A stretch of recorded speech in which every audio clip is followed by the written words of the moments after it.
साल भर में 24 एकादशी आती है। इसमें सबसे महत्वपूर्ण निर्जला एकादशी मानी जाती है। इसे भीमसेन एकादशी भी कहते हैं। निर्जला एकादशी सबसे पवित्र एकादशी मानी जाती है। इस बार निर्जला एकादशी 31 मई 2023 बुधवार को मनाई जाएगी।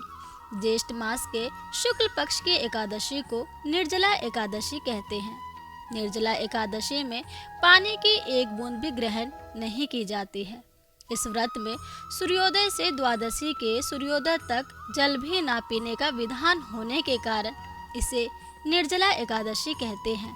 इस दिन निर्जल रहकर भगवान विष्णु की आराधना का विधान है।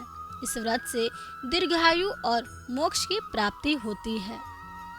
तो दोस्तों, बात करेंगे कि निर्जला एकादशी व्रत का शुभ मुहूर्त क्या है पूजा विधान, क्या है व्रत कथा और निर्जला एकादशी पे हमें कौन कौन से कार्य नहीं करने चाहिए। यानी कि आपको इस वीडियो में निर्जला एकादशी से जुड़ी संपूर्ण जानकारी मिल जाएगी। तो वीडियो को अंत तक देखना और अगर आप शिव प्रिया चैनल पर नए हैं तो चैनल को सब्सक्राइब करना ना भूलें। और हाँ दोस्तों, नीचे दिए गए बेल आइकन को भी जरूर प्रेस करें ताकि वीडियो की नोटिफिकेशन सबसे पहले आपको मिल सके। तो बात करते हैं सबसे पहले निर्जला एकादशी 2023 शुभ मुहूर्त के बारे में। तो दोस्तों, हिंदू पंचांग के अनुसार निर्जला एकादशी 31 मई को मनाई जाएगी। एकादशी तिथि की शुरुआत 30 मई को दोपहर में 1:07 पर होगी और इसका समापन 31 मई को दोपहर 1:45 पर होगा। साथ ही इस दिन स्वार्थ सिद्ध योग का निर्माण होने जा रहा है। स्वार्थ सिद्ध योग का समय सुबह 5:24 से लेकर सुबह 6 बजे तक रहेगा। निर्जला एकादशी का पारण 1 जून को किया जाएगा, जिसका समय सुबह 5:24 से लेकर सुबह 8:10 तक रहेगा। अब बात करते हैं निर्जला एकादशी पूजन विधि के बारे में। तो दोस्तों, निर्जला एकादशी के दिन सुबह स्नान करके सूर्य देव को अर्घ्य दे। इसके बाद पीले वस्त्र धारण करे और भगवान विष्णु की पूजा करे। व्रत का संकल्प ले भगवान विष्णु को पीले फूल, पंचामृत और तुलसी दल अर्पित करे। साथ ही भगवान विष्णु और माँ लक्ष्मी के मंत्रों का जाप करे। व्रत का संकल्प लेने के बाद अगले दिन सूर्योदय होने तक जल की एक भी बूंद ग्रहण ना करे। इसमें अन्न और फलाहार का भी त्याग करना होगा। अगले दिन यानी द्वादशी तिथि को स्नान करके फिर से श्री हरि की पूजा करने के बाद अन्न जल ग्रहण करे और व्रत का पारण करे। दोस्तों, अब बात करते हैं निर्जला एकादशी व्रत के महत्व के बारे में। कहते हैं यह एकादशी व्रत धारण कर यथाशक्ति अन्न, जल, वस्त्र, आसन, जूता, छतरी, पंखी तथा फल आदि का दान करना चाहिए। इस दिन जल कलश का दान करने वाले श्रद्धालुओं को वर्ष भर की एकादशियों का फल प्राप्त होता है।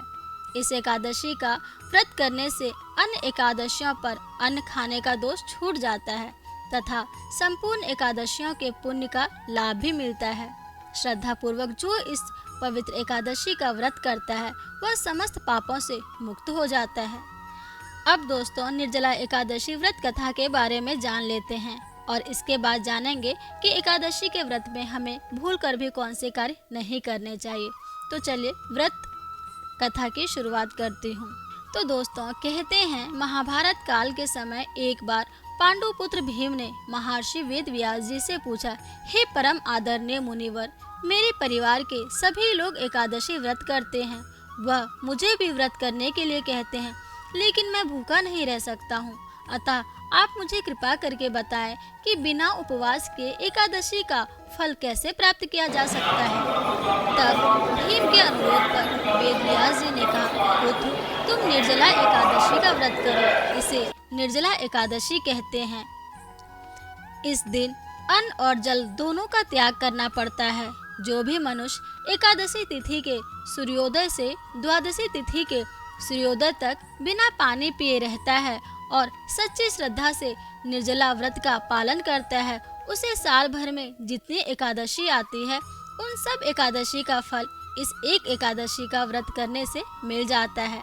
महर्षि वेद व्यास के वचन सुनकर भीम निर्जला एकादशी व्रत का पालन करने लगे और पाप मुक्त हो गए। तो दोस्तों ये थी निर्जला एकादशी व्रत कथा। दोस्तों अब बात करते हैं निर्जला एकादशी पर क्या करें और क्या ना करें। तो दोस्तों कहते हैं कि निर्जला एकादशी के दिन चावल नहीं बनाने चाहिए। एकादशी तिथि के दिन तुलसी पत्ते भी नहीं तोड़ने चाहिए और अगर बहुत ज़्यादा ज़रूरी हो तो तुलसी पत्ता आप एक दिन पहले तोड़कर रख सकते हैं। इसके अलावा कहते हैं कि निर्जला एकादशी के दिन शारीरिक संबंध बनाने से बचना चाहिए।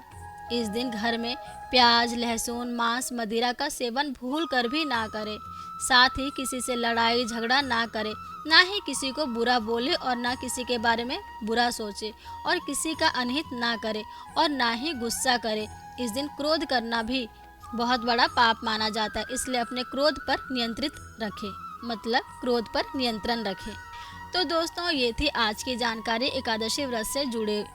तो वीडियो कैसी लगी कमेंट में ज़रूर बताएं और अगर आप चैनल पर नए हैं तो चैनल को सब्सक्राइब करना ना भूलें। हर हर महादेव, हरे कृष्णा हरे राम। सभी को निर्जला एकादशी व्रत की हार्दिक शुभकामनाएं।